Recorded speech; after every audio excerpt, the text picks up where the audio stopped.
Opa, aí, pessoal, tudo certo? Sexto de 3 no ar para análise, palpites e prognósticos dessa rodadinha completa que a gente tem hoje aqui no dia 28 de janeiro de 2026.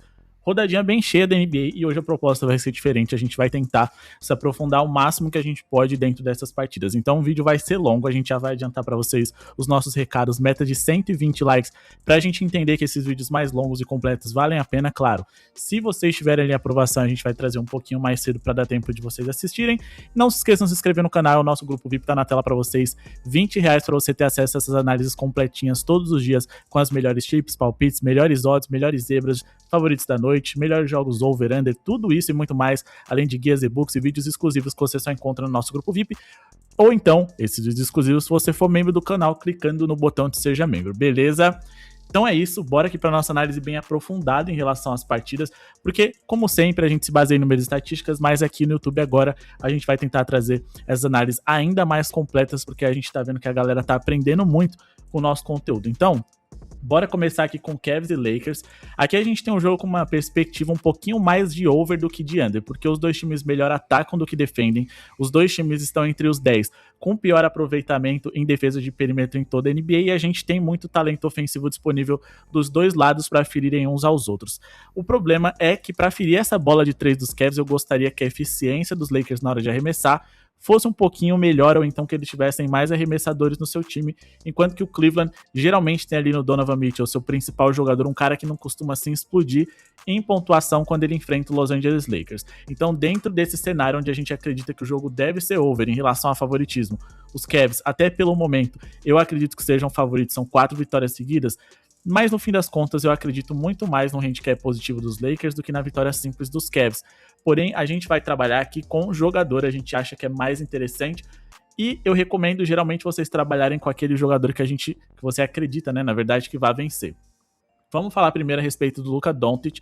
A linha dele está em 33,5 pontos, amanheceu em 32,5 e claro que vai depender da casa de aposta, você vai encontrar ela um pouquinho melhor ou pior. O ideal para mim é trabalhar com acima de 31,5 pontos, 32,5 pontos acima dele, no máximo ali no ao vivo, ou então se você não se importa com uma linha abaixo de 1,50, porque a nossa proposta aqui é trazer para vocês uma linha de 1,50 no mínimo, pelo menos 30 pontos dele já tá pagando 1,40 e eu acho que vale o risco, porque além de ser um cara que conseguiu aqui bater essa marca de 30 pontos, pelo menos em 12 dos últimos 15 jogos, nos últimos 4 consecutivos e tem média de 33,8 pontos na temporada até aqui, ele é um cara que arremessa muito, tá sempre ali entre os caras com mais arremesso de quadra em toda a NBA. Ele é talvez o melhor arremessador de 3 dentre os confiáveis desse time do Lakers para ferir a equipe do Cleveland, que como eu disse para vocês está entre os 3 aqui, na verdade, né, pior aproveitamento em defesa de perímetro da liga. O Lakers é o 4º pior. E ele também joga na posição de armador, onde nos últimos 30 jogos o Cavs foi um dos 10 mais vazados e também o segundo que mais cedeu bolas de 3. Pode ser que o over 3.5 bolas de 3 dele funcione. Se o Doncic fosse um cara assim que todo jogo ele arremessa umas 8 a 10 bolas de 3, na hora eu ia aqui nesse over de bolas de 3, mas às vezes tem jogo que simplesmente ele decide arremessar umas 5, 6 bolas no máximo, e aí a gente vai ter que ter um aproveitamento muito alto para conseguir esse over em bolas de 3. Então eu vou tentar ir pelo caminho da pontuação, porque aí você une as bolas de 3, a fragilidade defensiva que os Cavs têm de sempre deixar os jogadores ali no perímetro rivais livres, e mais do que isso, na temporada em geral, ele também é um dos 3 que mais fazem bolas triplas, né? O Cavs, na verdade, é um dos 4 que mais permitem bolas triplas contra o seu patrimônio. E o Luka Doncic, quando a gente vai aqui em players, a gente olha ele de forma um pouquinho mais individual, ele tem números que para trabalhar com over são interessantes, além dessa média de 33,8 pontos, ele também é o cara número 2 empatado, na verdade número 1 empatado com o Jaylen Brown, dos que mais dão arremessos de quadra em toda a NBA, só com uma diferença, ele tem uma média de 10,3 tentativas de bolas triplas tentadas na liga, o segundo maior número, atrás somente do Stephen Curry. Só como eu disse para vocês, se ele fosse sempre ali nessa casa dos 10, beleza, só que ele tá sendo muito mais recentemente, aqui onde ele tentou 11, 9, 12, 9, 13, enfim, do que teve esse período aqui que ele tentava 6, 9 na maioria das vezes, 7, então isso me preocupou um pouquinho mais. Tanto a pontuação do Doncic com pelo menos 30 pontos, quanto o over em bola de 3 dele hoje é interessante, ele marcou 34,4 pontos de média nos últimos 10 jogos que ele fez.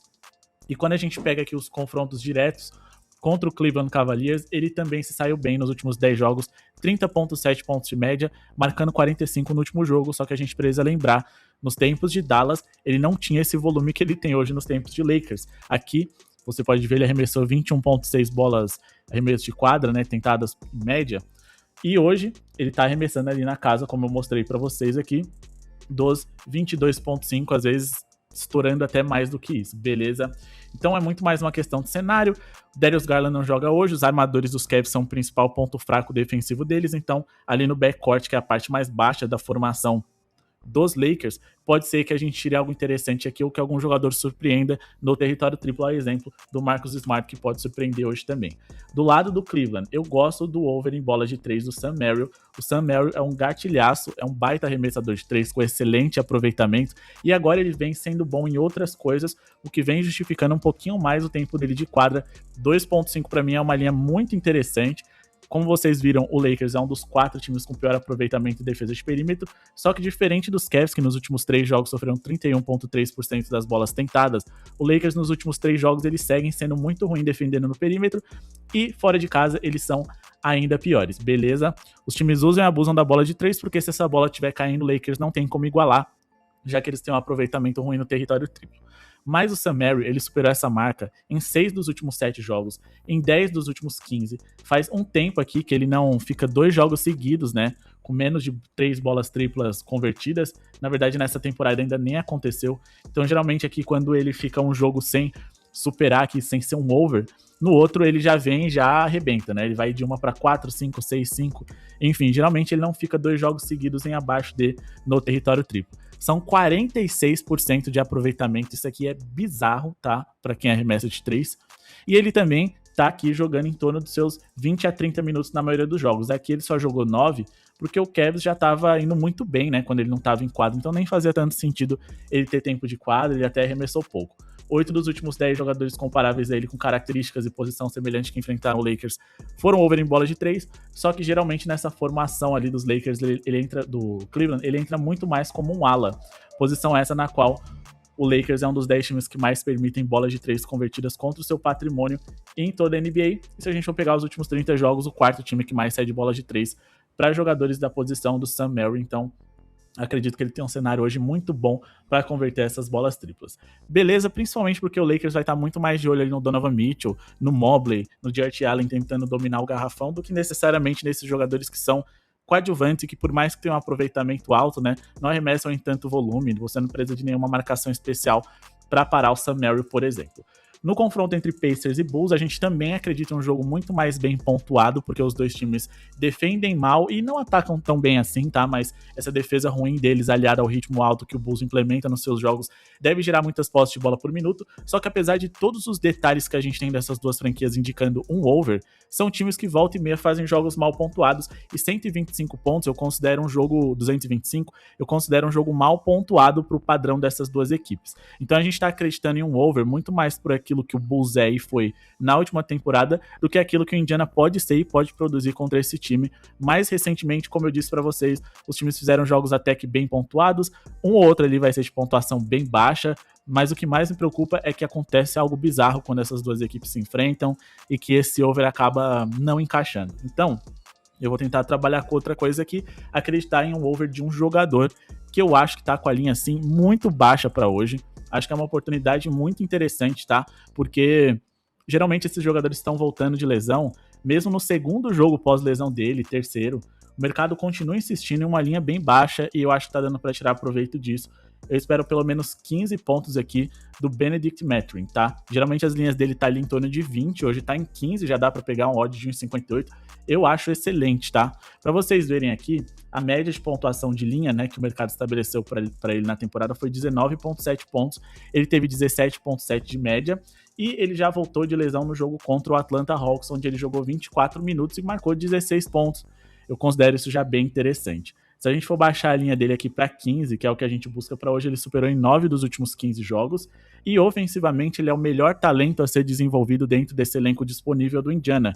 Então ele é um cara que pode chamar a atenção do mercado, é um cara que pode ser trocado para construir um time melhor e que faça mais sentido quando o Tyrese Haliburton voltar. Ele joga como ala e ala de força, e a gente tem toda a leitura aqui para alas de força produzirem bem contra o Bulls, e aí você fala, Léo, por que não explorar o Siakam? Porque o Siakam, toda vez que eu confio nele para ir bem aqui contra o Bulls, sempre é muito no limite, ou ele não vai tão bem assim, então É mais um jogador que tem toda a leitura, toda a análise do encaixe, mas no fim ele decepciona. 8 dos últimos 10 jogadores comparáveis ao Mathurin que enfrentaram os Bulls foram over nas suas pontuações. O Ben Mathurin também tem uma linha bem mais baixa, do Siakam tá em 25, eu já acho um pouquinho demais.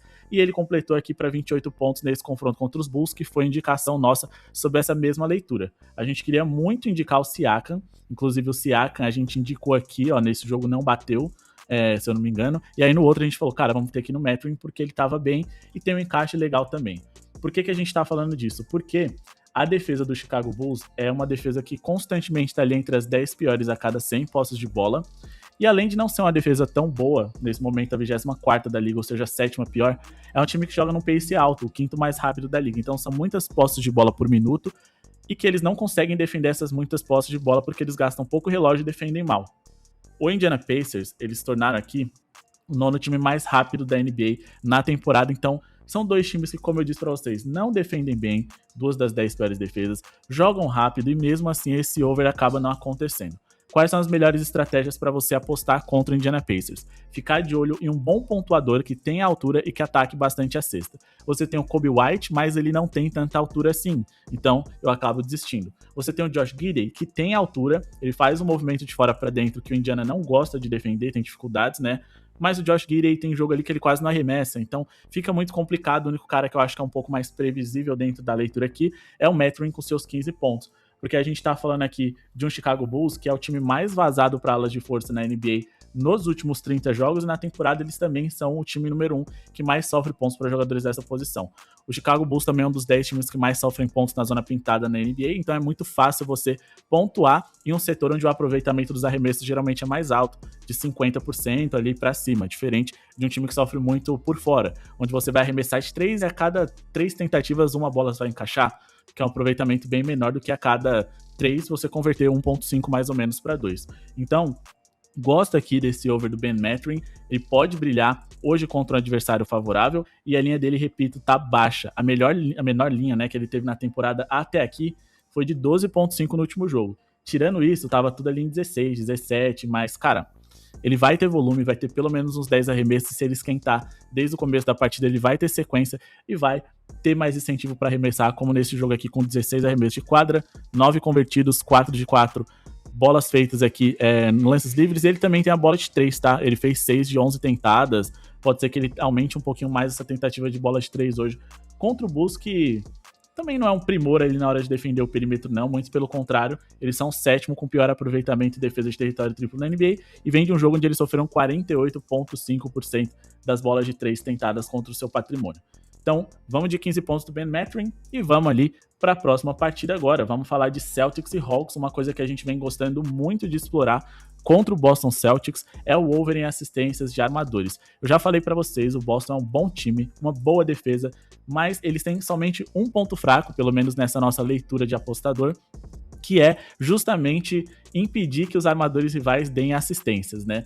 Então a gente vai aqui de pelo menos 3 assistências do CJ McCollum, e a explicação para isso aqui é bem profunda, a gente vai começar aqui para vocês. Primeiro porque, né, o mais fácil aqui, já vamos encerrar logo, é o fato de que o Boston é o segundo time que mais cede assistências para armadores em toda a NBA. O CJ McCollum, ele é muito mais um shooting guard do que um point guard, mas hoje os jogadores que jogam nesses dois setores, eles fazem um pouco de tudo. Já se foi o tempo em que um point guard só armava e que um shooting guard era só um pontuador e um armador ali reserva ali dentro dos momentos ofensivos. Não, hoje todo mundo faz um pouco, então aqui a gente precisava só decidir quem é melhor para esse over em bola de 3, de assistências, né? O Nickeil Alexander-Walker, o Dyson Daniels ou o CJ McCollum. Só que aí, quando a gente vai aqui em Players, e a gente coloca aqui, deixa eu dar uma olhada aqui, acho que é nas avançadas, que a gente está tentando olhar a taxa de usabilidade do jogador, beleza. E aí aqui a gente vai em Teams e coloca o Atlanta Hawks. Eu acho que o ideal aqui seria a gente trazer um número um pouco mais recente. Vamos trazer aqui os últimos 5, 6 jogos por aí que o CJ McCollum fez com essa camisa. Vamos até dar uma conferida aqui para a gente poder ter mais embasamento aqui para vocês, né?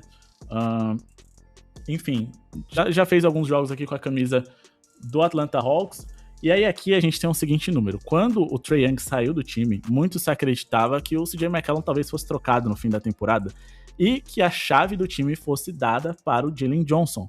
o que eu já acho um equívoco. Eu acho que o Jalen Johnson não é um cara que vai levar o seu time a ser campeão. Ele é bom? É, mas eu acho esquisito. O Trae Young também não era esse cara, mas enfim, num geral, eu acho que não fez muito sentido e ele tá sentindo esse peso de ser o protagonista da equipe. Só que quando a gente clica aqui no percentual de usabilidade do jogador, a gente pode observar, claro, a gente vai ignorar o Asa Newell, que joga 10 minutos em média, muito pouco. Ele tá com a taxa de usabilidade, ou seja, nos momentos ofensivos, quantas vezes esse cara é acionado para poder finalizar esse ataque, digamos assim, de forma bem crua. Ele tá com 25,2% na taxa de usabilidade, ou seja, a bola passa nas mãos dele aqui, a cada 4 ataques aqui, pelo menos uma vez vai passar na mão dele. E o Jalen Johnson 27,4, uma diferença muito pequena. O CJ McCollum tá tendo uma importância que eu acho que nem ele esperava aqui, pelo menos nesse recorte dos últimos 5 jogos aqui que a gente trouxe pra vocês, né? E é um fato de que, cara, ele tá sendo um grande comandante na hora de armar esse time ao lado do Jalen Johnson. Não é o próprio Nickeil Alexander-Walker, que tem um percentual menor. Não é o Dyson Daniels, que é um titular e tá sendo usado aqui em 15,6%. Ele é muito melhor defendendo do que atacando. Então esse cenário é interessante, porque o rival também é favorável, tá? Então, ele deu aqui pelo menos 3 assistências em 13 dos últimos 15 jogos. Vem de uma partida com 7 assistências, tá jogando mais de 25 minutos de média. Na temporada tem 29,7 aqui. Alguns desses números é de quando ele nem era, né, do Atlanta Hawks, mas no geral, 9 dos últimos 10 armadores contra os Celtics foram over nas suas assistências. A gente indicou aqui o Josh Giddey, o Ken Thomas, o Andrew Nembhard nas 2 oportunidades, o Cade Cunningham também, e geralmente funcionou, tá? E a gente também indicou o CJ McCollum aqui, ó. A gente indicado esse 3,5 acima dele, que também bateu. E foi recente, foi no dia 17, contra esse mesmo Boston Celtics, vestindo a camisa do Atlanta Hawks, bateu. E a gente viu aqui já que esse cara tá sendo muito acionado. O que tá acontecendo? Mesmo com 29% nos arremessos de quadra. Então, é bem bizarro. Eu não sei o que o Atlanta Hawks pretende, mas eu sei que eu pretendo trabalhar com esse over em assistências do CJ McCollum, que faz total sentido contra esse Boston, que cede muitas assistências contra armadores e que a gente já teve green, mesmo ele tendo uma minutagem aqui um pouquinho mais controlada, porque ele tinha chegado há pouco tempo no elenco. Então, todo um cenário interessante aqui. Ele deu pelo menos 3 assistências em quase todos os jogos com a camisa do Atlanta Hawks. Então, vamos seguir nessa atuada aqui, porque de fato ele é um cara muito solidário, mesmo tendo talento, ele sabe ser um cara coletivo. Acho que eu gosto bastante desse over aqui pra hoje. Então, tanto o Mathurin quanto ele são linhas, assim, surpreendentes, tá? E que eu tô muito feliz de ter encontrado. Agora falando de Miami Heat e Magic, mais uma vez, diferente de ontem, né? Ontem a gente até tinha bons encaixes, mas as linhas estavam bem precificadas pelo mercado, então tava difícil tirar um pouquinho de vantagem. Hoje, de novo, eu achava que o Norman Powell ia estar com a linha de 25 pontos, mas não, você consegue pegar a linha dele de 20 pontos, pagando mais de 50, então mais uma vez uma oportunidade legal, mesmo sem o Tyler Hero tá disponível. E quando a gente fala aqui do Orlando Magic, eles são quase os Celtics, tá? É um time bom, competitivo, que defende bem, mas que tem um único defeito bem claro, só que em vez de ser assistências cedidas para armadores, é pontos. É o time mais vazado para armadores na liga. Nos últimos 30 jogos, eles continuam sendo dos times mais vazados, então a gente espera pelo menos 20 pontos no Norman Powell, que ele é muito mais um shooting guard, mas dentro desse backcourt, dessa seção de armação aqui do Miami Heat, ele é o único que tem uma função bem clara, pontuar. Diferente do Davion Mitchell, que é um cara mais construtor, mais defensor, etc. O Norman Powell tá ali pra, cara, a gente precisa de um cara que tenha 20 pontos de média pro nosso time não ficar engessado. Então, arremessa. Essa é a carta branca que ele tem, com 23,1 pontos de média na temporada. Ele conseguiu completar para pelo menos 20 pontos, que é o que a gente busca para hoje aqui, em 10 dos últimos 15 jogos. Precisa melhorar, é verdade, ele vem de 3 jogos ali bem abaixo, mas ainda assim é um cara que tá arremessando muito, mesmo nesse jogo que ele foi mal contra o Phoenix, foram 21 arremessos de quadra tentados, tá? E aí ele tem ali a média de 15 a 20, o que eu acho também bem interessante, 47% de eficiência nesses arremessos, 37% nas bolas de 3, o que é muito bom, tá? E 10 dos últimos 10 jogadores comparáveis dele contra o Magic foram over. O próprio Donovan Mitchell foram 2 indicações nossas que a gente teve aqui, e a gente conseguiu esse acima D bem tranquilo, quando a gente indicou pelo menos 30 pontos do Spider. Ele é mais ou menos esse cara, sabe? É um armador que ao mesmo tempo é muito mais um shooting guard, um ala armador, que acima de tudo tem a função de pontuar e decidir a favor do seu time, beleza? Nos confrontos contra o Orlando Magic nessa temporada, a gente indicou, né, pelo menos 20 pontos aqui, bateu os 28. A gente tinha a mesma leitura, tá? No jogo de estreia, mesma coisa, 28 pontos. E aí eu acho que ele teve mais um confronto aqui, ó, 21 também, a gente indicou. A gente só não indicou esse daqui porque ele tinha acabado de chegar no time e a gente não sabia se ele ia ter uma minutagem alta, etc, mas no ao vivo a gente até conseguiu pegar ali uma linha boa dele, mas aqui no nosso canal a gente indicou nessas duas oportunidades. No médio e longo prazo é uma tipo que já deu certo, vamos insistir. E por que isso acontece? Bom, a gente precisa aqui em times e colocar aqui o playtype para poder mostrar que duas jogadas muito tradicionais aqui de armadores, e a gente também tem que destacar, né, outra coisa aqui. Uma delas, o Miami Heat é o quarto time que mais pontua por jogo na NBA, que é a Isolation. E aí a gente tem aqui nos aspectos defensivos nessa jogada de mano a mano, que eu disse para vocês que o Orlando defende mal. O Orlando é um dos 10 times mais vazados da NBA nesse tipo de jogada, e também são um dos 10 piores aproveitamentos na hora de defender. Isso dá uma vantagem aqui pro Miami Heat, que gosta muito desse mano a mano. Nos aspectos defensivos do pick and roll handler, outra jogada que o Norman Powell pode usar e abusar, o Orlando também é o terceiro mais vazado da NBA e também eles têm aqui um dos 10 piores aproveitamentos na hora de defender esse tipo de jogada. Então é todo um cenário muito bom para que ele produza bem e consiga pelo menos 20 pontos hoje, desculpa. Então bora partir aqui para as próximas análises. Mavericks, Timberwolves, Jazz e Warriors e Raptors e Knicks.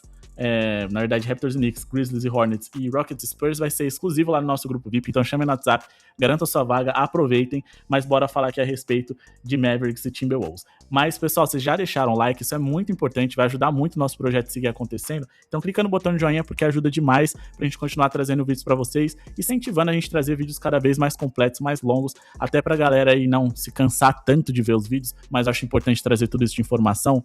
A gente tem um grupo gratuito, o link vai estar aqui na descrição, onde a gente vai mandar hoje para vocês lá o resumo para vocês, os palpites, para vocês ficarem de olho, então aproveitem, olhem na descrição, tem também links de diversas casas de aposta para te ajudar a ser muito lucrativo no universo da NBA, tá? Mavericks e Timberwolves. Quando eu olho Mavericks, a primeira coisa que eu penso é eu vou investir em um over em rebotes contra eles. Quando a gente fala de Timberwolves, a gente tem um dos principais reboteiros da liga nos últimos anos, que é o Rudy Gobert, tá? Ele é um cara que quando ele vai mal, ele que geralmente tem linha de 10, 11.5, 12.5. Quando ele vai mal pra caramba, tá? Ele pega 7, 6 rebotes. Mas quando ele vai bem, geralmente ele explode. Acho que hoje é um cenário que vale o risco aqui. Então, vamos aqui no over 11.5 rebotes do Rudy Gobert, o francês gigante aqui, pivô, desse time do Minnesota Timberwolves. Geralmente ele é um cara que às vezes perde minutos quando ele enfrenta um pivô muito moderno, um cara que trabalha muito por fora, que arremessa de 3, se constrói, aí ele fica um peixe fora d'água porque ele não tem velocidade e agilidade para poder perseguir esses pivôs para fora do garrafão. E aí geralmente o time do Minnesota opta por deixar na posição 5 o Naz Reid, que é um cara mais atlético.